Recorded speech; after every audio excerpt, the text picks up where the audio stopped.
Ever wondered if hackers are the villains from movies or unsung digital heroes? Let's uncover the truth. The world of hacking is complex, and the answer isn't as simple as black and white.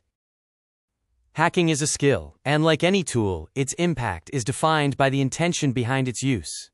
The purpose for which these skills are used determines whether a hacker is a hero, a foe, or something in between. First, let's talk about the black hat hackers. These are the ones who fit the classic villain stereotype.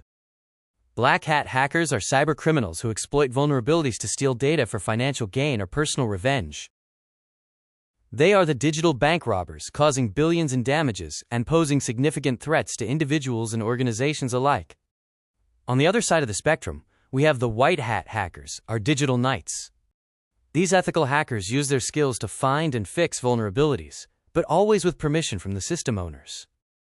They are the heroes who work to protect our data and privacy, making the digital world a safer place for everyone.